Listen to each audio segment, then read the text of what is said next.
Hello and welcome to a new edition of Ace Fairy Tales with Elizabeth in my garden with my terrible lockdown haircut. But I'm doing this because we have got a new book in the offing, which is called Asexual Myths and Tales, which are going to be crowdfunding. And so I thought I would start by talking you through our cover story from the crowdfunding campaign. You might recognise this picture, or you may partly recognise this picture because Anna, the illustrator, has produced two versions of it, one with this slightly scary dripping hand on it and one without, and we couldn't decide which was best for the finished book. We haven't decided that yet, but we did decide that just the bird symbol on its own would be best for the campaign as a whole, because it's a bit more of a positive symbol, and it is quite a positive story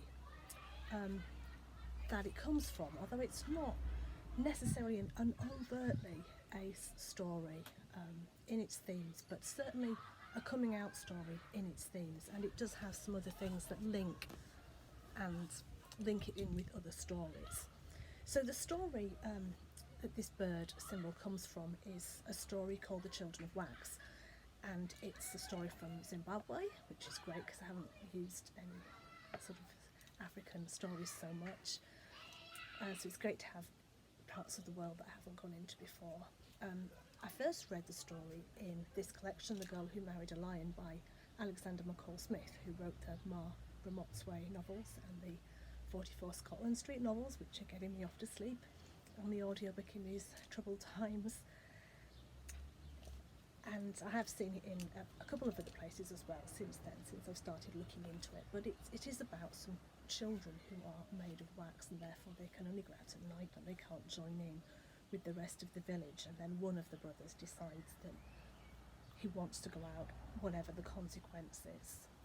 And unfortunately he does melt, but his brothers and sisters manage to reconstitute him into a bird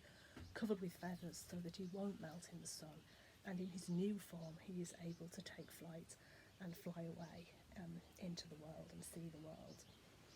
And it's a very beautiful story, and I think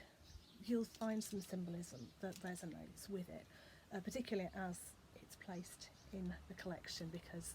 I particularly wanted to partner it with a story from Russia, which obviously Zimbabwe and Russia, two completely different climates, but I partner it with a story called Snegurochka, the snow maiden, who is told that she'll melt if she falls in love.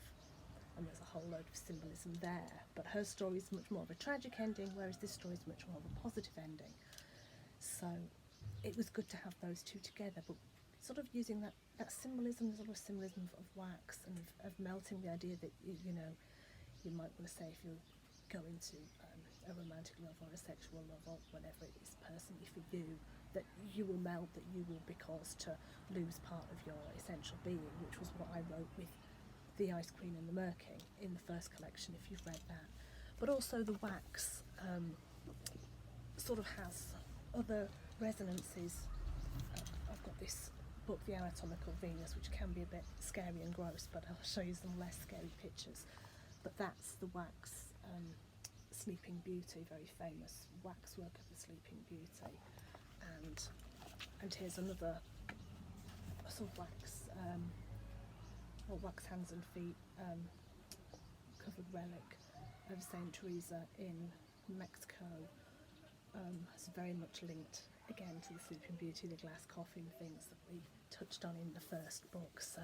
I kind of wanted to make that link back. So that's just a really quick introduction to The Children of Wax and to the new collection, Asexual Myths and Tales, which there's a lot more mythology, there's a lot more stuff from around the world, there's a lot more stuff that I hadn't discovered before this year as well. So I'm hoping that you will be able to take that to your hearts as you took the first book and support us in the campaign, and look forward to hearing from you, and I'll see you all soon. Take care.